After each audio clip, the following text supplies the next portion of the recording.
4, 3, 2, 1, 0. Assalamualaikum warahmatullahi wabarakatuh. Waalaikumsalam warahmatullahi wabarakatuh. Apa kabar kalian hari ini? Baiklah, sebelum kita mulai pembelajaran hari ini seperti biasa, kita berdoa menurut kepercayaan dan keyakinan masing-masing. Silakan ketua kelas dipimpin. Baiklah teman-teman, sebelum kita mulai pelajaran kita hari ini, yang sebaiknya kita berdoa. Berdoa mulai. Oke, sebelum kita mulai untuk pelajaran hari ini, kita seperti biasa berdiri dulu. Kita cek kerapian kita hari ini. Lihat ke kanan dulu. Yuk, lihat ke kanan. Kiri, bawah. Ya, apakah kalian sudah rapi hari ini? Oke, kalau sudah silakan duduk kembali. Oke, sebelum kita lanjut, kemarin kita sudah belajar tentang kita praktik ya. Apa kalian sudah paham tentang cara pengukuran pakai mistar, delta sorong, kemudian mikrometer sekrup, neraca, dan pakai stopwatch? Sudah. Kalau sudah berarti hari ini kita sudah siap presentasi ya. Nah, sebelum kita presentasi, Ibu punya yang namanya tetap kisah inspiratifnya. Kita putar dulu ya. Jam itu adalah sebuah hadiah dan telah dipakainya sudah begitu lama. Dan dia amat mencintai jam tangan tersebut. Karenanya ia berusaha sedapat mungkin untuk menemukan kembali jam tangannya. Saat itu seorang anak yang sejak tadi memperhatikan mereka mencari jam tangan itu datang mendekati tumpukan serbuk kayu tersebut. Bagaimana caranya kamu bisa mendapatkan jam tangan saya? Hanya di tukang kayu. Di keheningan itulah kita akan lebih merasakan kasih sayang dan kedekatan Allah kepada kita. Tapi mengapa banyak dari kita merasa berat menunaikan sholat sunnah tersebut? Oke, dari sana kalian dapat apa yang kalian dapat simpulkan dari sebuah kisah sebuah jam tangan yang hilang? Ayo, Nadia. Jadi dari kisah tersebut saya dapat menyimpulkan bahwa ketika kita menghadapi suatu masalah, kita harus tetap tenang, tidak usah panik dan terlalu berisik untuk memecahkan masalah kita tersebut. Jadi kita tidak boleh yang namanya gegabah, tetap harus tenang. Kalian kan sering gegabah ya, mencari suatu benda. Jangankan kalian, ibu juga sering mengalami. Oke, dari sana baru kita masuk ke yang namanya kompetensi dasar kita kemarin. Menerapkan prinsip-prinsip pengukuran besaran misi, ketepatan, kerincian, dan akunting serta notasi ilmiah. Kemudian indikatornya tetap yang sama kemarin, menjelaskan prinsip penggunaan alat ukur panjang, masa, dan waktu. Oke, tujuannya kita nanti untuk dapat memahami prinsip penggunaan alat ukur panjang, masa, dan waktu, menggunakan alat ukur dengan tepat, kemudian membaca hasil pengukuran dengan benar. Oke, dari sana kita mulai presentasinya. Saya lemparkan dulu. Kelompok mana yang mau duluan maju? Ayo, silakan. Oke, kelompok 5, silakan maju. Assalamualaikum warahmatullahi wabarakatuh. Waalaikumsalam warahmatullahi wabarakatuh. Selamat pagi teman-teman. Di sini kami ingin mempresentasikan hasil kerja kami dari bab pengukuran dan ketidakpastian menggunakan alat-alat yang telah disediakan kemarin. Baik, di sini kami akan mempresentasikan hasil dari pengujian yang menggunakan mister. Yang pertama, kami telah mengukur panjang buku. Pengukuran yang pertama yaitu panjangnya 25 cm, lebarnya 17,6 dan tingginya 2,2. Pengukuran kedua yaitu 25 panjangnya, lebarnya 17,5 dan tingginya 2,2. Pengukuran yang ketiga yaitu panjangnya 25, lebarnya 17 dan tingginya 2,3. Itulah hasil dari penelitian kami. Jika ada yang kurang jelas, kami membuka sesi pertanyaan. Kepada teman-teman yang ingin bertanya, disilakan.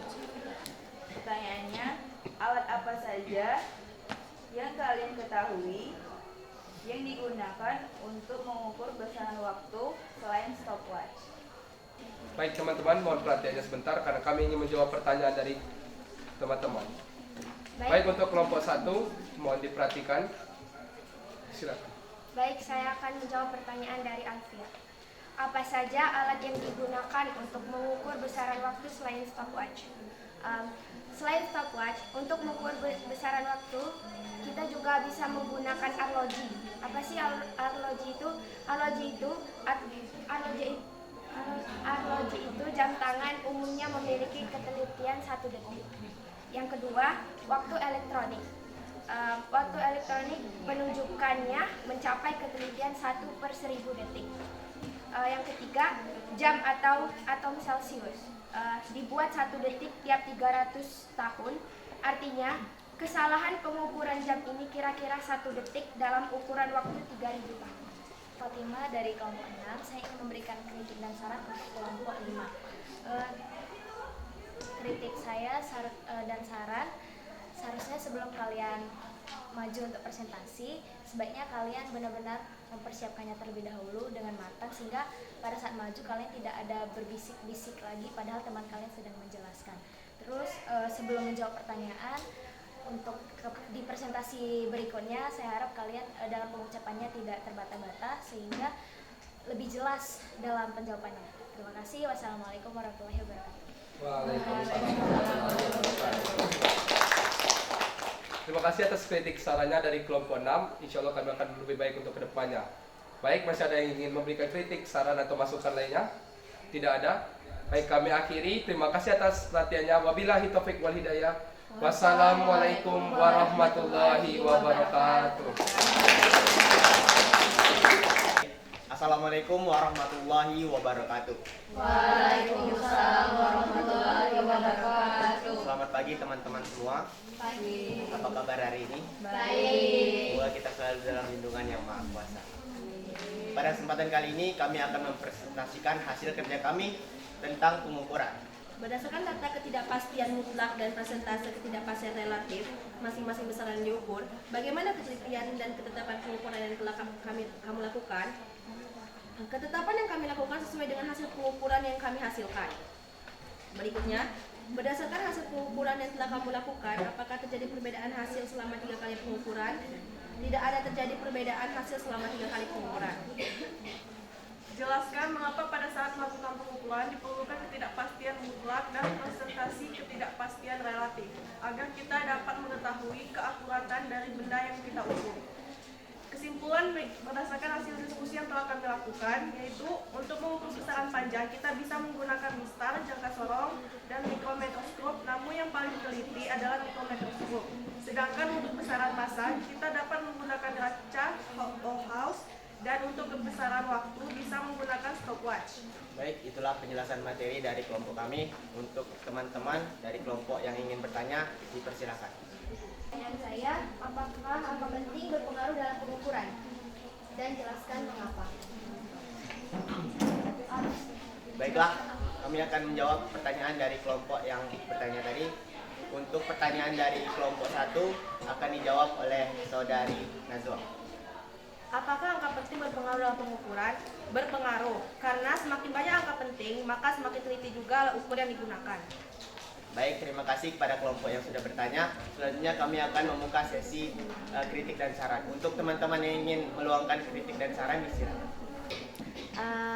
Di sini menurut saya ketika kalian presentasi, sebaiknya para penyaji sudah tersusun yang membacakan materi dari awal hingga akhir. Jadi ketika presentasi itu kertas atau materi untuk kalian presentasi tidak bolak-balik ke kanan atau ke kiri. Berakhirnya sesi kritik dan saran ini juga mengakhiri presentasi kita kali ini. Semoga apa yang kami jelaskan dapat bermanfaat bagi teman-teman sekalian. I think is eating. Thank you for everything. Wabillahi taufiq wal hidayah. Wassalamualaikum warahmatullahi wabarakatuh. Oke, dari kelompok 3 kita sudah dapat sedikit kesimpulan ya, menguatkan dari mereka berarti angka penting itu berpengaruh dalam pengukuran. Kita sudah selesai untuk presentasinya. Boleh kita regangkan sedikit. Ya, sudah cukup? Oke, kita sekarang untuk evaluasi kita pakai yang namanya quiz. Coba buka. Karena kalian hari ini kita perbolehkan membawa HP. Bukalah untuk aplikasi quiznya.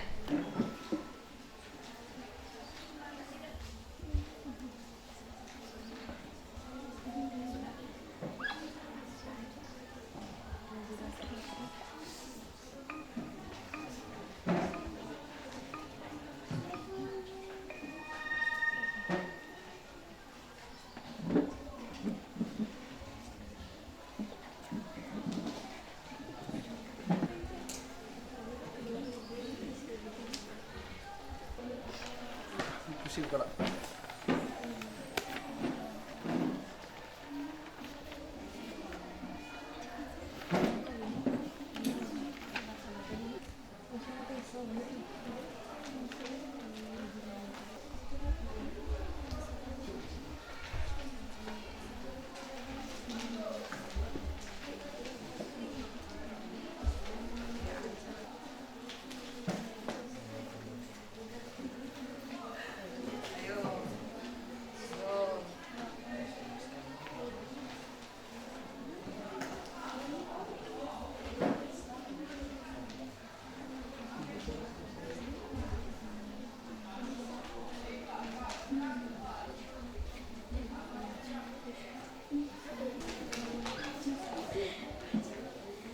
Ayo, selesai?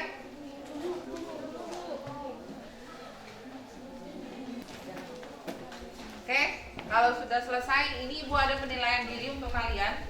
Tolong kalian isi.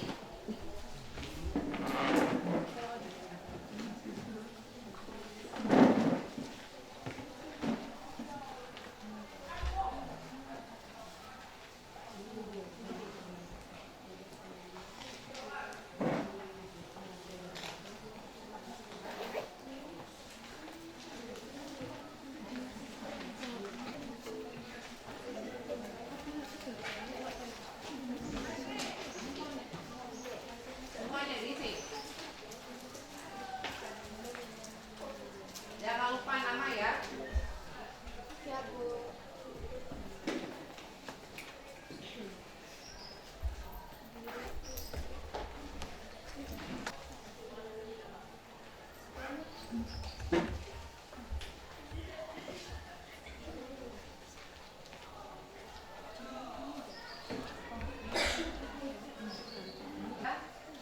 Bukan.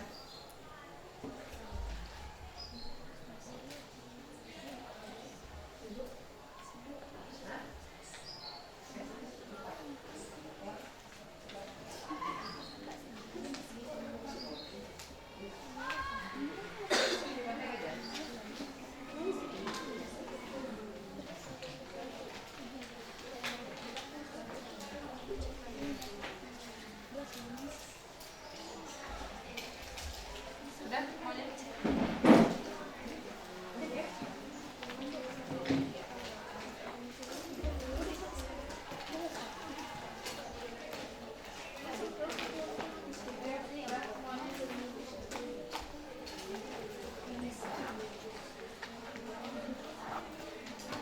Oke, penilaian diri sudah.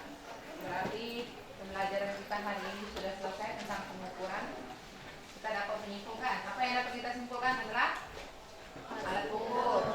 Alat ukur panjang itu bisa. Kemudian untuk alat ukur massa. Kemudian alat ukur ya. Kemudian dari situ ada yang namanya ketidakpastian dan kesalahan dalam pengukuran. Ada 5 tadi kan kesalahannya apa saja?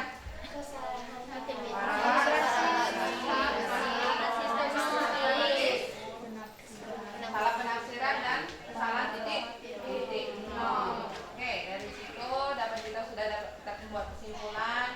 Kita selesaikan untuk hari ini. Pembelajaran kita lanjutkan untuk minggu depan, yaitu tentang apa setelah pengukuran? Itu masuk ke tentang vektor. Dari sini selesai selesai kita pembelajarannya, kita ucapkan Alhamdulillahirobbilalamin. di sini baru selesai. Lega semuanya? Ya. Dan ibu akhiri, assalamualaikum